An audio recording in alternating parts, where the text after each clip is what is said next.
ஒரு பிழையான கருத்துக்கு நாங்கள் வந்து விடக்கூடாது.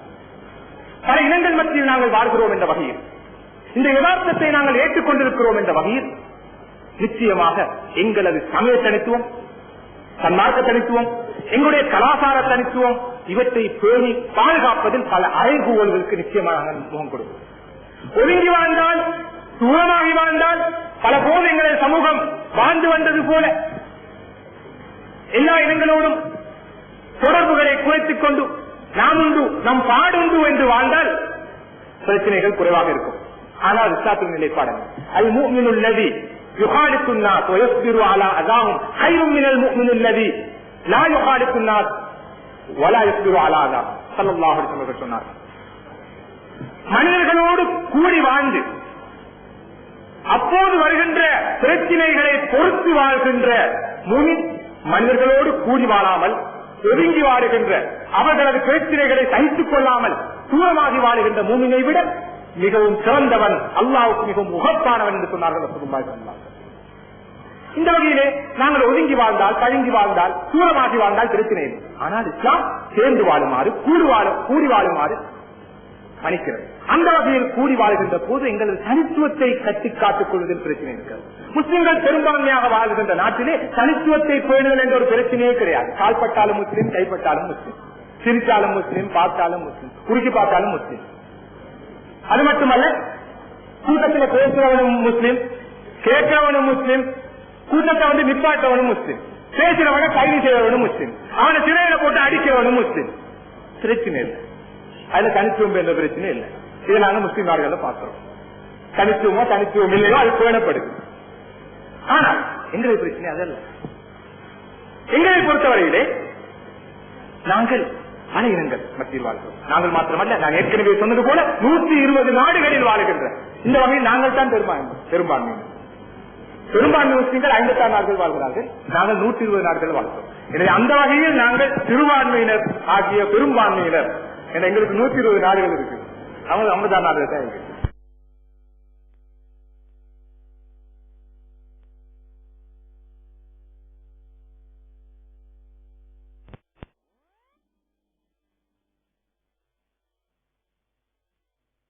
என்ற ஒரு பிரச்சனையே கிடையாது. கால்பட்டாலும் முஸ்லிம், கைப்பட்டாலும் முஸ்லிம், சிரித்தாலும் முஸ்லிம், பார்த்தாலும் முஸ்லிம், குறுக்கி பார்த்தாலும் முஸ்லிம்.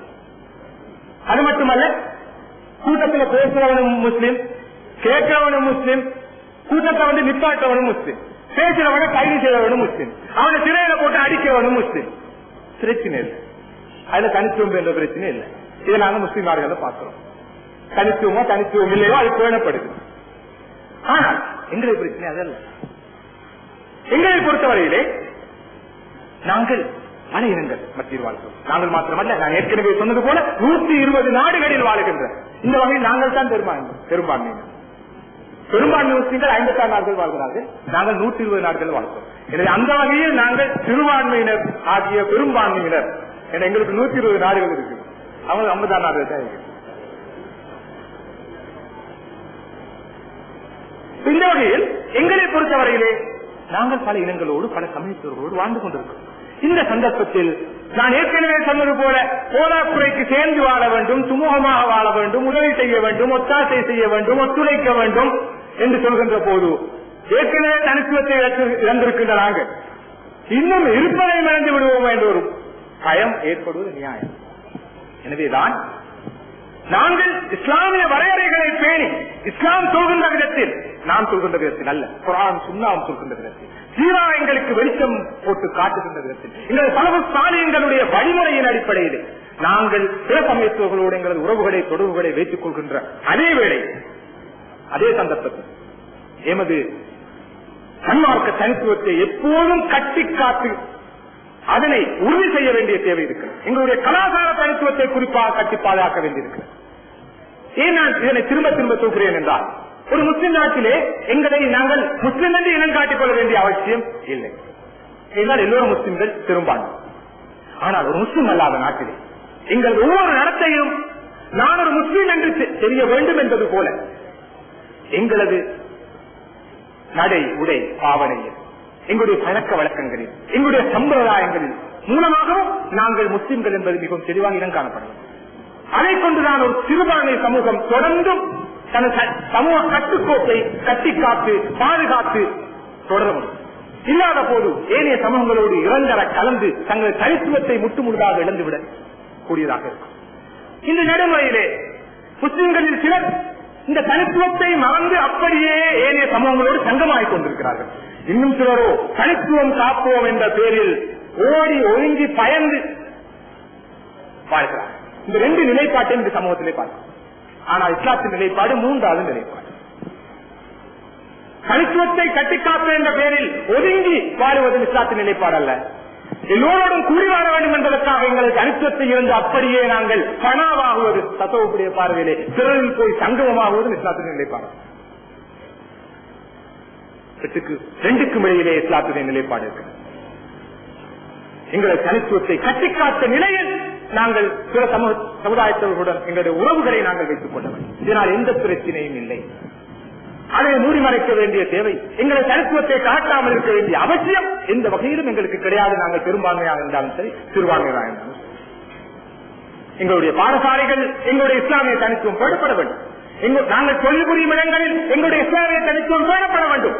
பாதையில், சந்தையில், நடையில், உடையில், பாவனையில் அனைத்திலும் நாங்கள் முஸ்லிம்கள் என்பது மிக சரியாக அடையாளப்படுத்தப்பட்டு இனம் காணப்பட வேண்டும். இந்த தனித்துவம் பேணப்படாத போது எங்களுடைய முதலாவது அம்சம் நிச்சயமாக எங்களை அழிவில் கொண்டு போய்விடும். முதலாவது வழிகாட்டல் எங்களுக்கு பெரிய அழிவை ஏற்படும்.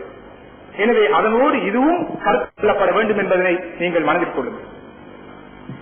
எனவே பிற சமூகத்தவர்களுடன் நல்ல உறவு வைத்துக் கொள்ள இது எங்களுடைய ஒரு நிலைப்பாடு. அடுத்ததாக அவர்களோடு நாங்கள் கூடி வாழ்ந்த போதும் எங்களது தனித்துவத்தை பாதுகாத்துக் கொண்டு வாழுதல். மூன்றாவதாக எங்களுடைய தாவா, எங்களுடைய அழைப்பு முன்வைக்கப்படலாம். சுமூகமான உறவை பேணுதல் என்ற பெயரிலே உண்மையை மறைத்தல். அடுத்த சமயத்தவர்களோடு வியாபாரம் செய்கிறோம், கொடுக்கல் வாங்க செய்கிறோம், பேசுகிறோம், கதைக்கிறோம், அயனும் பயனும் போறோம், எல்லா விஷயங்களையும் பேசுவோம். ஒரே ஒரு விஷயம் மாத்திரம் தகனம் வச்சனே, அதான் மார்க்கம். அந்த செய்தியை மாத்திரம் கொடுப்பது. அன்புள்ள இஸ்லாமிய சோர்களே, இந்த உறவு எதற்காக, இந்த தொடர்பு எதற்காக? இஸ்லாம் சொல்கின்ற விதத்தில் அடுத்தவர்களுடைய உரிமைகளை நிறைவேற்ற வேண்டும் என்பதற்காக. அது முதலாவது அம்சம். இரண்டாவதாக இஸ்லாத்தின் தூதை சொல்ல வேண்டும் என்பதற்காக, எடுத்து வைக்க வேண்டும் என்பதற்காக. அது ஒரு பிரதானமான இலக்கு. இந்த உறவின் மூலமாக எதிர்பார்க்கப்படுகின்ற அடையப்பட வேண்டிய ஒரு முக்கியமான அடைவு என்பதை நாங்கள் புரிந்து கொள்ளலாம். குறிப்பாக முஸ்லிம்கள் பெரும்பான்மையாக வாழ்கின்ற நாடுகளிலே தவ்வா என்று பெருசாக செய்யறதுக்கு ஒன்றும் இல்லை. நாட்டில சட்டையா பெண்ணாண்டால் குரானும் ஹதீஸும் என்று சொல்வார்கள். குறைந்தபட்சம் உத்தியோகபூர்வ மதம் என்றாலும் சொல்வார்கள் இஸ்லாம். பேர்களை பார்த்தாலும் சஹாபாக்கள பேர்கள், தலைவர்ல இருந்து ஆட்சியாளர்கள் இருந்து சாதாரண மனிதர்கள் வரை. எனவே யாருக்கு தவ்வா செய்ய வேண்டிய பிரச்சனை? சிலர் யாருக்கு தவ்வா செய்யப்பட வேண்டும் என்று நாங்கள் விரும்புகிறோமோ அவர் எங்களுக்கு தவ்வா செய்வார். எனவே பெரும்பான்மையான முஸ்லிம்கள் வாழ்கின்ற நாடுகளில் தவ்வான்ற ஒரு பிரச்சனை இருக்கிறது. தர்பியா, இஸ்லாம் என்ற சீர்திருத்த முயற்சிகள், பல்வேறுபட்ட பயிற்சிகள் மூலமாக அவர்களை வளர்த்து கட்டி எடுப்பது. ஆனால் முஸ்லிம்கள் சிறுபான்மையாக வாழ்கின்ற நாடுகளை பொறுத்தவரையிலே எங்களுக்கு இருக்கின்ற ஒரு தேவை, ஒரு சமய கடமை, சன்மார்க்க கடமை தவ்வா செய்வது. ஏன் தேவை என்று சொன்னேன்? நாங்கள் நினைக்கிறோம் இஸ்லாத்தை சொல்லாமல் இருந்தால் தான் பாதுகாப்பு. ஆனா உண்மையில சொல்லாமல் இருப்பதுதான் ஆபத்து, சொல்லாமல் இருந்ததுதான் ஆபத்து, சொல்லாமல் இருக்க போவதுதான் ஆபத்து. சொல்லவில்லை. எனவே முஸ்லிம்கள் சிறுபான்மையாவாத நாடுகளை பொறுத்த குறைந்தபட்சம் எங்களை யார் என்று, எங்களுடைய நம்பிக்கைகள் என்ன என்று, எங்களுடைய நோக்குகள், எங்களுடைய இலக்குகள் என்ன என்று அடுத்தவர்கள் புரிந்து கொள்ள வேண்டும். இரண்டாவதாக இந்த சத்தியம் அவர்களுக்கு தெரிய வர வேண்டும். இதற்காக எங்களை பொறுத்தவரையில் பல்லின சமூகத்திலே வாழ்கின்றவர்கள் என்ற வகையில் அவர்கள் மத்தியில் தவ்வா என்பது மிக முக்கியமானது. ஆனால் துறைசவசமாக எங்களுடைய தவ்வா ஒரு அமைப்பு, 2 அமைப்பு, 3 அமைப்பு, பிற 6, பிற 9, 12, 24 அப்படி கூடி சென்று எல்லா அமைப்புகளும் தவ்வா செய்வது எங்களுக்கு மத்தியில் தான். எனவே முஸ்லிம்களுடைய சகனில் உள்ள கோழி மாதிரி சமூகம் மாட்டிக்கொண்டு தவிர்க்குது. ஒவ்வொரு பக்கம் பிச்சு பிச்சு எடுக்கிறாங்க ஆள்.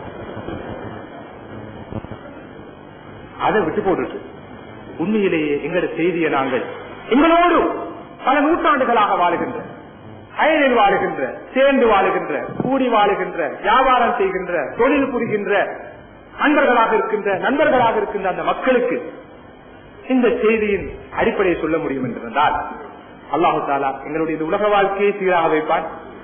மறுமை வாழ்க்கையிலும் ஒரு கடமையை நிறைவேற்றிய நிறைவோடு அல்லாஹ்வை சந்தித்து அவனை திருப்தியை பெற்றுக் கொள்ளக்கூடிய வாய்ப்பு எனக்கு உங்களுக்கு கிடைக்கும்.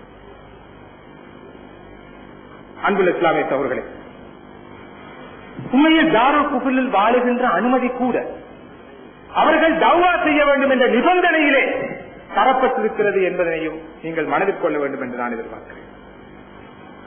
குறிப்பாக முஸ்லிம்கள் சிறுபான்மையாக வாழுகின்ற பல இனங்களுக்கு மத்தியிலே வாழுகின்ற ஒரு சூழலிலே தௌவா என்று சொல்கின்ற போது எங்களுக்கு மத்தியில் உள்ள பிரச்சனை எல்லாம் அவர்களுக்கு ஏற்றுமதி செய்வதல்ல. தௌவா என்று சொல்கின்ற போது எந்த அடிப்படைகள் அவர்களுக்கு புரியப்படாமல் இருக்கின்றன, எந்த விஷயங்களில் அவர்கள் எங்களை பற்றி தவறாக புரிந்திருக்கிறார்கள் என்பதனை மிக சரியாக தெளிவுபடுத்துவது ஒரு முக்கியமானதாகும். குறிப்பாக எங்களது நாட்டை பொறுத்தவரையில் நாங்கள் பல நூற்றாண்டு காலமாக இந்த நாட்டிலே வாழ்ந்த போதிலும் எங்களை பற்றி எங்களது